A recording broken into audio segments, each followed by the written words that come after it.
Welcome back to the series. Last episode we spoke about what makes a good idea and how do you know that your idea is good. And we also touched upon the ethics and the philosophy behind a good idea. So in this video, we're going on to the next step, the next process in your entrepreneur's journey. We have a niche, we have a good idea. Now you can probably even guess at what the next step is.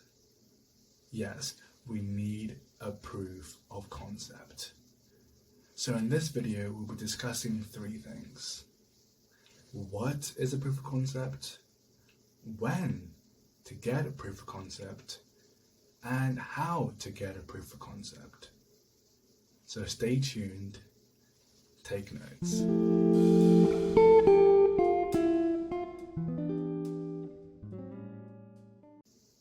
Yeah, so our first discussion point is what is a good or what is a proof of concept? So basically the definition of a proof of concept.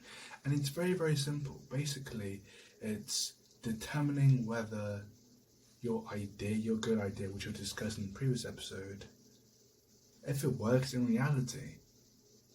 You know, because there's so many cases where people have an idea, but then it's so complex that they can't even test it out in today's market. You know what I mean? So an example of this would be, of a good proof of concept would be, let's say you can make the best Italian food. You can make the best spaghetti and meatballs. And you want to turn that into a business. You know, maybe to a restaurant, maybe you want to sell it wholesale, maybe sell it on retail. So you want to turn your spaghetti meatball making, skill into a business. Now for this one, it's very simple what the proof of concept is. Basically, before you can even put it on the shelves, even open a restaurant, you need to make sure that your spaghetti meatballs is the best. It's good. And how are you going to do that? It's simple, getting people to eat it and telling you if they like it or not. So that same logic applies for every single idea, product or service which you have an idea of. You need to get that proof of concept. You need to determine whether that idea can actually work in reality. Now the next discussion point is probably the most important out of the three, and that is when to get a proof of concept, because some people get this completely wrong, and I'll show you how.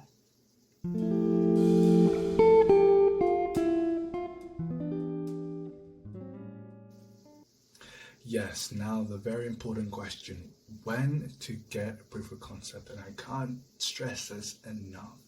Get it as soon as you've thought of the idea. If the idea is good, the next thing in your mind should be programmed to get is a proof of concept. So don't spend any money on the website, don't spend any money on marketing or trying to put it in the stores, or trying to get your service there to millions of people. Don't spend any money in the infrastructure or the equipment or the necessary things to make it maybe scale to 10,000 people. Just make sure you get that proof of concept with a handful number of people. 5 to 10, 10 to 15. I would say a good range between 5 to 15 people. Let me tell you why this is so important, how people get this wrong. And if you get this wrong, it can really put you on the wrong foot. Because there's some businesses which I've been watching, the Shark Tanks and the Dragon's Dens, with people who watch those shows. Some people would spend thousands and millions of dollars on their idea. But then they did zero testing whatsoever of their idea, even if it works. There's no testing in the actual market.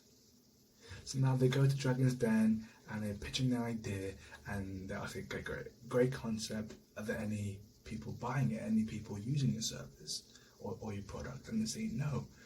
They haven't even tested it. And let me tell you, the majority of them get turned down. Why? Because sometimes just having the idea alone doesn't necessarily mean it's going to work in the market. Like, they're good ideas, but sometimes the good ideas can be bad ideas for the market at that time. So that's why it's extremely, extremely crucial for you to try and get a handful of people to test it on and get their feedback before anything else, before you start investing your money into your idea. And let me tell you, this part you should focus on, because sometimes people get the proof of concept, they tested a few people, and they realize, actually no, I need to tweak it slightly. The feedback they gave you made you tweak your idea, so that when you put it back into the market, it's more refreshed, more, it's more advanced because of the feedback from those few people. So once again, I can't stress, after now we know what the definition of it is, and now we know you have a good idea, work on that proof of concept. And I'm going to tell you how you can work on proof of concept and ways for you to get, people, agreeing to work on your proof of concept, people to test your proof of concept, and all for free.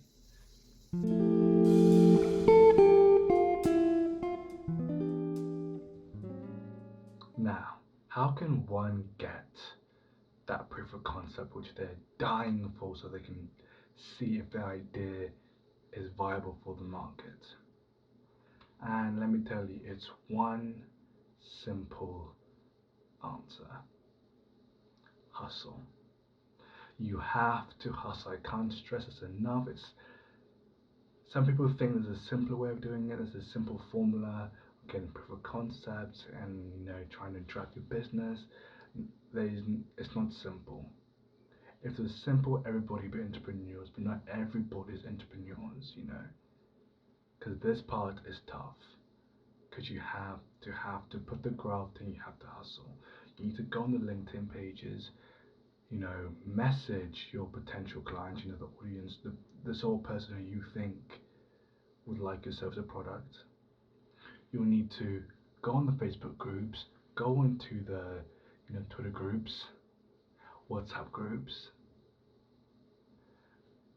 and try and poach, grab as many people as you think you can, or who would be, who would find your product or service useful. You could use, your family members to help you with your proof of concept, or like your friends. It's great, but the thing is, those people know you, so they could be slightly biased. They could, sweeten the constructive feedback just because they know you may not want to hurt your feelings. Now, when you get it from someone from, the Facebook groups, the LinkedIn groups, they don't know you. So they're purely just interacting with your business and your service, and they will give you the most rawest feedback, the one that will benefit you the most. And I say, how? I can promise you that for any niche that you're in, there's a Facebook group or WhatsApp group or a LinkedIn group, or at least with thousands of members. Any niche, be it in the financial, real estate, marketing, fashion, food industry, there's going to be a niche. There's going to be a Facebook group with thousands of people, members, who are also interested. Now find your niche, find that group, and start poaching. If it means to pick up the phone, you pick up the phone. See, that may sound quite uncomfortable, because some people, have been told, or some of the great entrepreneurs today, when they say about their beginnings, they'll say all they do is to spend the whole day on the phone, picking up the phone, calling a business, picking up the phone, calling someone, trying and sell their idea to them. Now that may sound quite uncomfortable for some of you, but let me tell you this: the things which you find uncomfortable That's where it's opportunity for the most growth. As soon as you start doing things which are comfortable, you're not going to grow. You need to make sure that each day, people, big business make sure that each day they're doing one thing that's uncomfortable. Because that's how you grow. You know, get comfortable being uncomfortable. That's the sort of medium you should reach at. That if you're trying to put yourself back, say, I'm not going to do this because it's not me.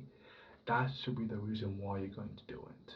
If calling the business up and telling them, look, this is my idea, give me a meeting, let me go in, book me in, please. If that's uncomfortable, good, do it.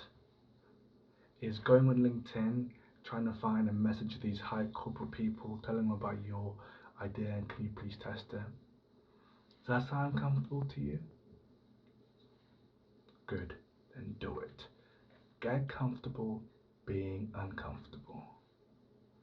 And that's how you're going to get your proof of concept. And after you go on that, that's when you start scaling. But first, get uncomfortable.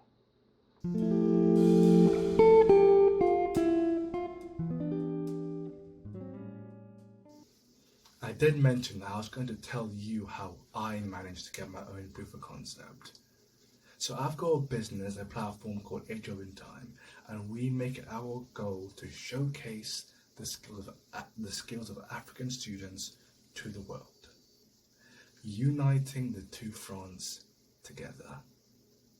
Now, this is my idea, but before I can even make the platform, I had to test my idea. I had to come up with a proof of concept. And how did I do that? Like I said, I hustled. I let a long list of people I contacted from LinkedIn, from Facebook, from WhatsApp, from forums, a long list.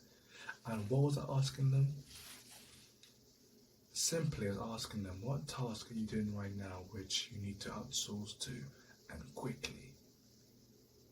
That are tedious, maybe they're tedious, maybe they're not your strongest points, take too much of your time.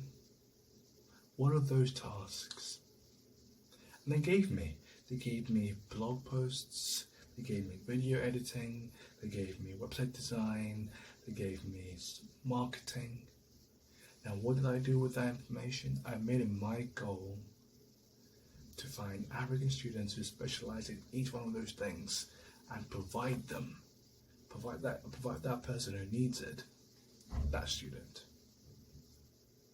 And I made sure I did this within 2 days, so I don't have them waiting for me.